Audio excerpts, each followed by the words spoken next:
अगर इस छाती को बचपन से अभी तक ऐसा, तो हम कह देते कि भाई आगे कुछ भी हो, कोई भी हमारी गलती हो, हम ये मान सकते हैं, पर हमें ये पता चला कि बचपन से आज तक जलता ही रहा, कभी शांति नहीं मिली, भागता ही रहा पर कभी विश्राम नहीं मिला। पर हम ये आपको कह रहे हैं कि जैसा प्यार प्रभु वैसा अन्यत्र कहीं कभी कहीं नहीं मिला।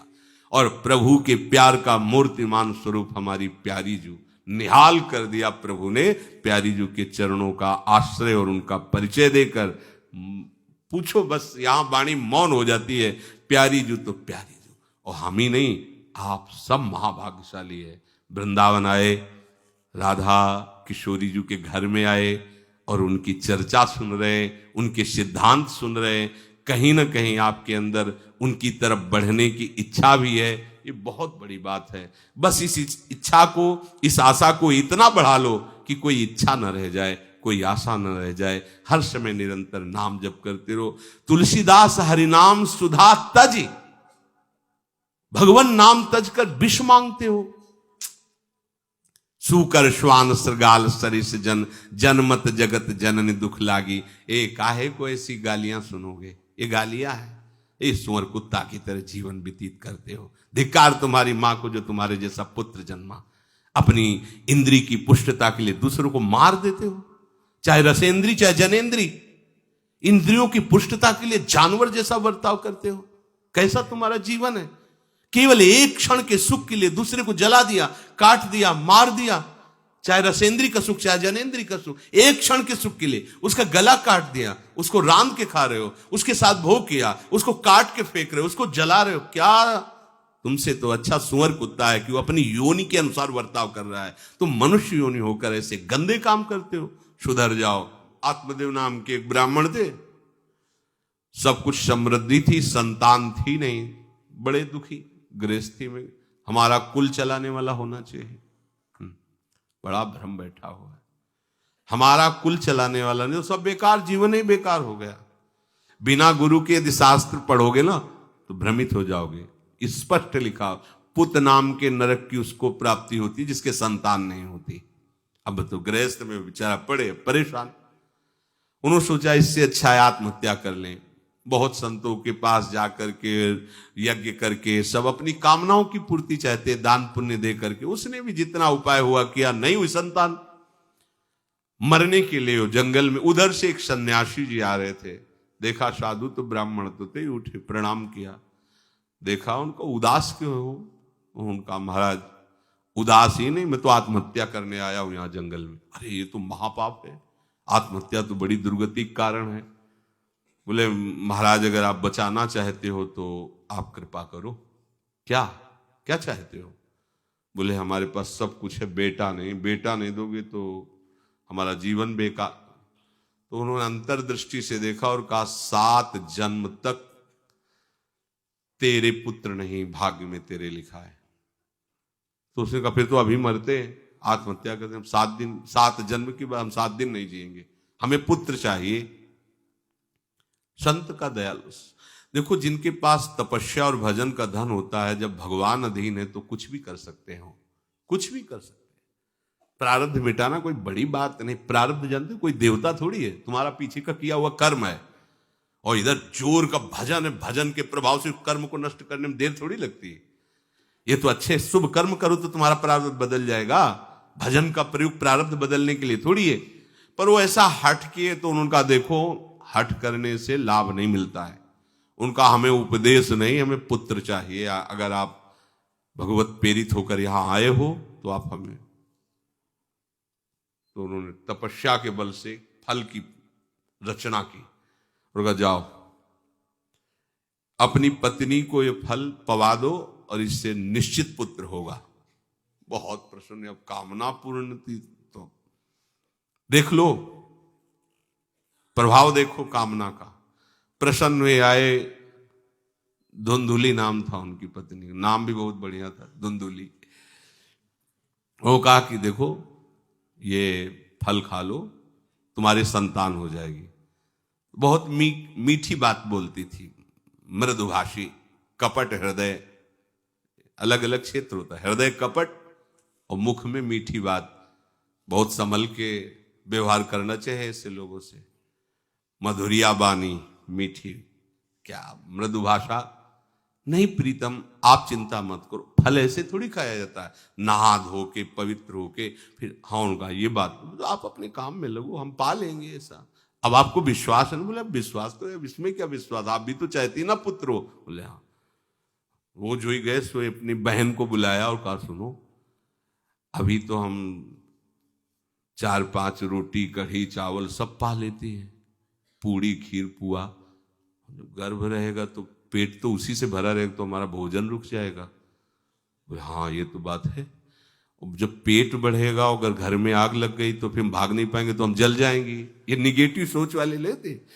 और पंडित जी तो इसी बात में लगे कि गर्भ रह जाए तो क्या करें, तुम्हारा हम खाएंगे तो है नहीं पक्की बात, पर करें तो क्या करें। पंडित जी को कैसे समझो, उनका देखो एक बात है, हमारे गर्भ है, हमारे कई लड़के हो चुके हो, गरीबी है ही है हमारे यहाँ, तुम कुछ पैसा दे देना और ये नाटक करना कि मैं गर्भवती हूं, बच्चा समय होने पर हम पहुंचा देंगे, हम घोषित कर देंगे हमारा बच्चा मर गया।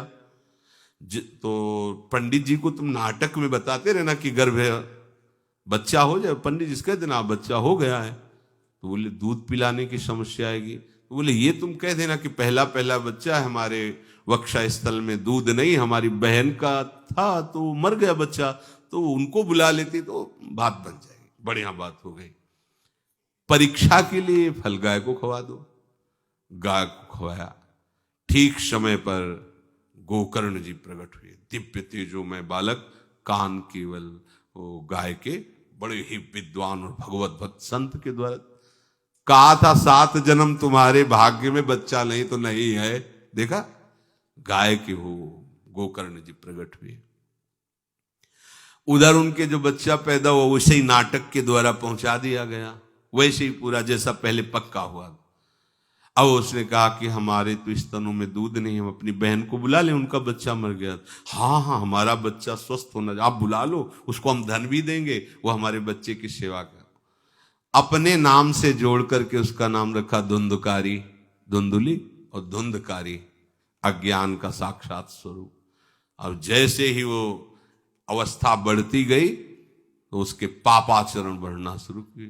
बच्चों के साथ खेलता, खेलते हुए बच्चों को उठा लेता और कुएं में डाल देता, मतलब घोर अत्याचार।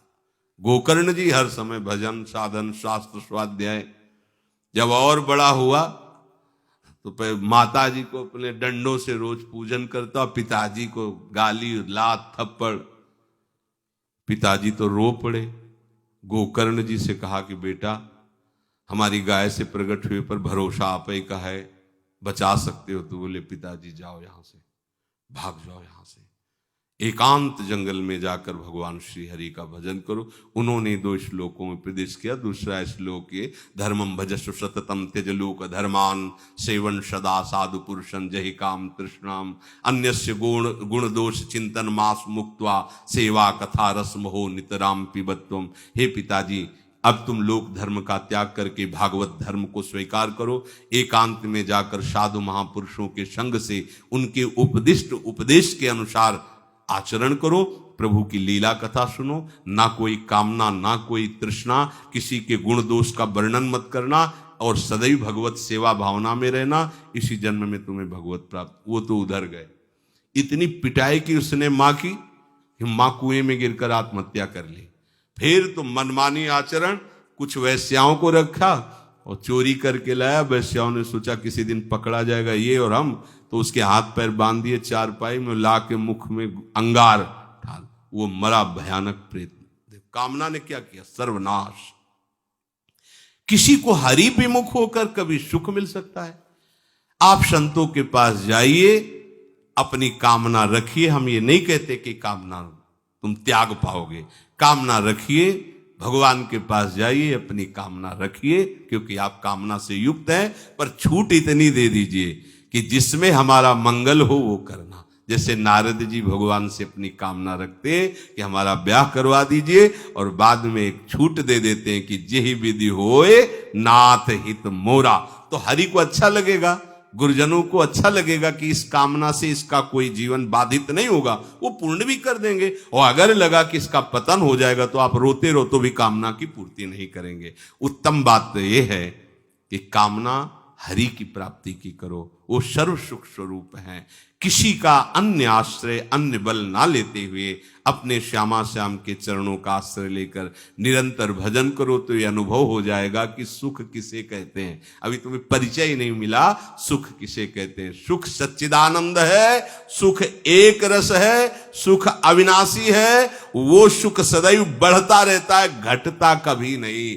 एक रस होते हुए भी प्रतिक्षण वर्धमानम है, कभी कभी अंत नहीं होता इस सुख का। ऐसे अनंत सुख के लिए हमें मनुष्य जन्म मिला है। प्यारे, इसे मत खोइए। हर समय राधा राधा राधा राधा राधा, और किसी को दुख मत दीजिए। कोई गंदा नशा मत कीजिए, कोई गंदे आचरण मत कीजिए, गंदा भोजन मत कीजिए जिससे अन्य जीवों को कष्ट हो। ऐसा कोई भोजन स्वीकार मत करो। इसी जन्म में आप देख लेना, इसी जन्म में आपको वो वस्तु मिल जाएगी, निहाल हो जाओ। हम किसी पक्षपात की बात नहीं करते।